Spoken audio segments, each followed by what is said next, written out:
He heals the brokenhearted and binds up their wounds.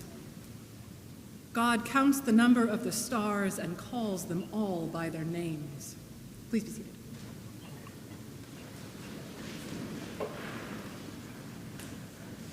It is really nice to be back. I'm sneaking in for a bit of home. I think I'll officially be back in May, but I just really wanted to be here. Yeah. I did not grow up with an observance of Christmas, so part of me always holds on to this notion that this season is deeply weird. Secular Christmas, man, it is bizarre. These manufactured symbols like Santa Claus, flying reindeer, that cursed elf on a shelf thing. All of these getting a sacramental treatment to cover up the underlying compulsion to bolster the economy through reckless spending and competitive gifting. But this, a church bedecked in poinsettias and pine wreaths, ringing out familiar carols and celebrating God's incarnation in the world. This is intensely comforting to me. A joyful respite after all the frenzy of the past few weeks. And Nutcracker. My daughter is a dancer, so it's been a lot. But all of this is just floral or musical decoration if it isn't rooted in the good news that God loves us and chose to be with us, to experience humanity in every way possible. During the Christmas season, we celebrate Jesus' incarnation in our midst in the form of a baby born into an uncertain world of political upheaval and widespread poverty. But the incarnation, the Word made flesh, is not limited to the story of Jesus' birth, but rather includes the whole life, death, resurrection of Jesus, and the ongoing experience of humanity in relationship with God across history. In the beginning was the Word, and the Word was with God, and the Word was God. I've always found it so reassuring to think of Jesus as the Word God spoke into the formless void. Let there be light. For me, the best part of the good news has always been the idea that Jesus' divinity is as old as God's intent to create the world, and that the part of God that came to earth to share our human nature, to live and die as one of us, as the Eucharistic prayer reminds us, was the manifestation of that creative intent. God didn't send some random aspect of God's being to dwell with humanity. God sent an essential part of God, the Word, the ability to communicate and connect and form relationships. And the Word became flesh and lived among us, and we have seen his glory.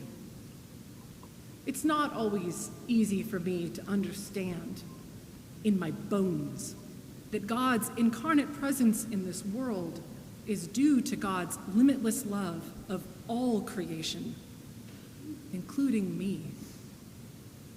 Sometimes I want it to be easier. I want it to be about redemption or reconciliation, rather than the reckless generosity of God, a God who wasn't content merely to create humans in God's image, but chose to join us in our messiness, in our frailty, and so created the possibility of true life, true light, shining in the darkness, not overcome. The world has known such darkness. A scan of headlines just from this week includes the humanitarian crisis in Gaza in the wake of Israel's long invasion, the grim state of affairs in Ukraine after years of Russian invasion, a report about the long-term environmental impacts of industrial waste, and the ongoing conversation about healthcare industry practices that prioritize profit margins over people's lives, and that underpin the recent killing of the United Healthcare CEO. Sometimes it is hard to imagine that the light of God's life-giving love will not eventually be swallowed up by the destructive, death-focused forces of this world. But it is the conceit of every era to think that these problems, our problems, are so novel, so much worse than any that have ever occurred before in history. Yet to a first-century audience reeling from political upheaval and the destruction of the temple, John wrote, "The life was the light of all people. The light shines in the darkness, and the darkness did not overcome it." Over the past 4 weeks, I led a series of conversations for adult formation at St. Mark's, during which we explored the theological implications of God's incarnation in the world on the traditional Advent themes of hope, peace, joy, and love. It sounds like really in the head, but it was actually more fun. We pondered how the incarnation shapes our expectations for peace. How does it inform and impact our hope? These conversations were rich opportunities from adults from a variety of perspectives to share their wisdom and contemplate how our implicit theologies impact the way we grow in relationship with God, and how we might be called into deeper, more life-affirming relationships with God and creation. On the third Sunday of Advent, we grappled with joy and salvation and discussed the work of the theologian Catherine Tanner, who wrote the hardest book I have ever read. I assigned a paper that was a distillation of her systematic theology, which itself is really dense and crammed into 100 and some odd pages. And she distilled it further into a 20-page reading. And I was like, read this, guys. Anyway, that was mean. For Catherine Tanner, the incarnation is the link that draws humanity into the possibility of relationship with God. No one has ever seen God. It is God, the only Son, who is close to the Father's heart, who has made him known. To Tanner, the incarnation is essential to the human experience of salvation, which she locates as humanity experiencing relationship with God, receiving the gift of that relationship, and participating in that gift-giving economy by sharing as freely with each other, with all of humanity, and with all of our fellow created beings, as God shares with all creation. But hard as it is to accept God's reckless love, sometimes I want to keep it to myself, because it is so hard to believe that God has the power to love all of creation, including people who annoy me,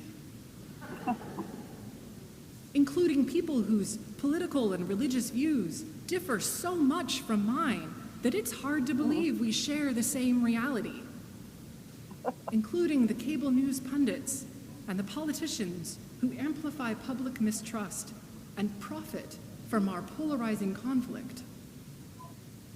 Sharing the gifts of God as freely and radically as God shares is a tall order. But should we expect a less costly implication from our relationship with God?